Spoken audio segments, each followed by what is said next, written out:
Bismillahirrahmanirrahim. Assalamualaikum warahmatullahi wabarakatuh. Selamat datang kembali di channel Masim Daily. Pada video kali ini kita akan mendiskusikan tentang konsep lingkungan pembelajaran yang ideal di dalam pendidikan Islam.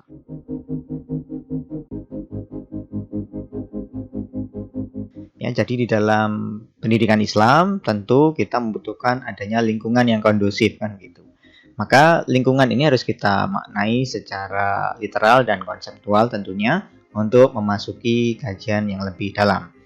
Nah, lingkungan pembelajaran di sini merupakan kondisi baik itu fisik maupun non fisik yang di sini berfungsi juga sebagai majelis ya di dalam proses penyelenggaraan pendidikan Islam. Maka sebagaimana yang saya jelaskan tadi, kita bisa memaknai ya bahwa lingkungan itu bisa berarti sesuatu yang konkret, yang tampak maupun yang tidak tampak. Dalam hal ini adalah secara sosial atau juga emosional. Nah, di dalam konteks pendidikan Islam, lingkungan ini memiliki peran yang amat penting ya di dalam transformasi pendidikan Islam itu sendiri. Kita bisa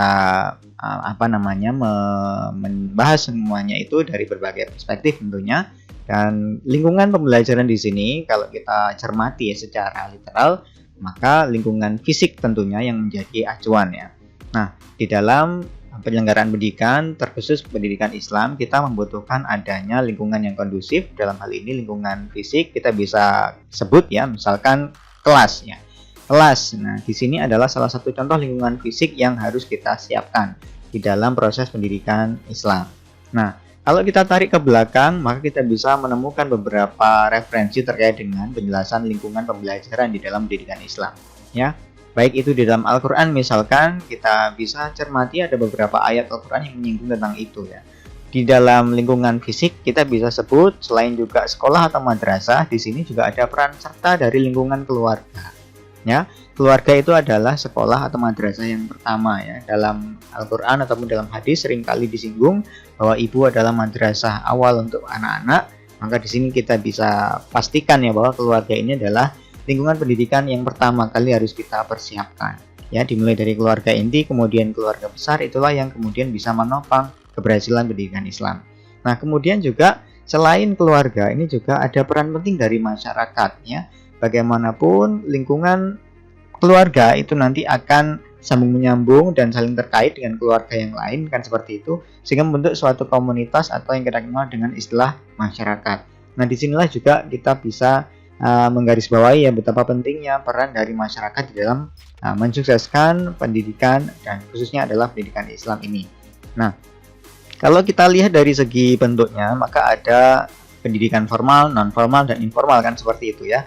Maka di sini selain juga keluarga tadi sebagai eksistensi dari pendidikan informal, ada juga pendidikan non formal di sini misalkan pondok pesantren ya atau juga lembaga kursus itu juga bisa kita kaitkan di sini. Kemudian tentu saja adalah lingkungan pendidikan formal ya, yang dalam hal ini adalah sekolah ataupun madrasah. Nah, di sini kita bisa sebut bahwa tripusat pendidikan ini yaitu keluarga, sekolah atau madrasah dan juga masyarakat ini memegang peran masing-masing yang sungguh vital untuk menyelenggarakan pendidikan Islam yang baik dan ideal. Nah, maka ini harus kita persiapkan dan kita tata sebaik mungkin supaya nanti peserta didik mampu beradaptasi dengan baik ya, entah itu di sekolah atau madrasah, di keluarga ataupun juga di masyarakat luas.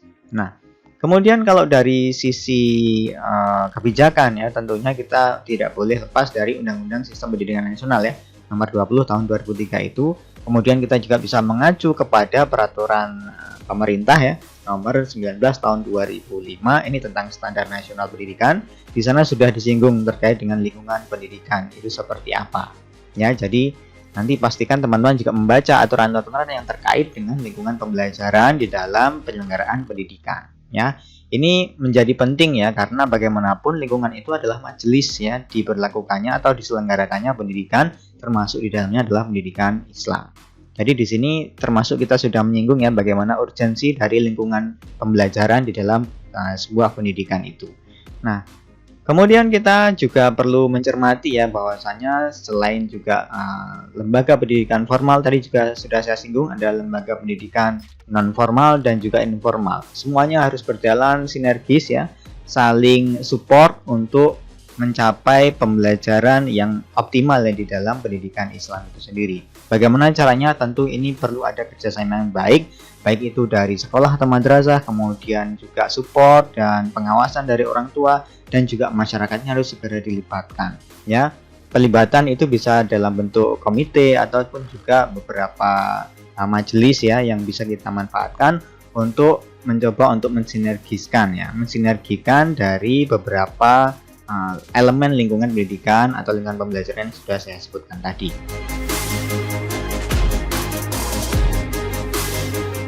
Coba teman-teman jelaskan ya bagaimana peran penting ya dari elemen-elemen yang sudah saya sebutkan tadi ya, yaitu keluarga, kemudian sekolah atau madrasah, dan juga masyarakat ya. Bagaimana peran elemen-elemen penting ini di dalam mengoptimalkan keberhasilan pendidikan Islam ataupun juga pembelajaran di dalam konteks pendidikan Islam. Silahkan berikan argumentasi terbaik kalian, tentunya harus disertai dengan referensi yang kredibel. Oke, sementara begitu dulu. Terima kasih atas perhatiannya. Kita akan lanjut dalam diskusi di kelas online kita. Tetap keren, tetap semangat, jaga selalu kesehatannya. Assalamualaikum warahmatullahi wabarakatuh.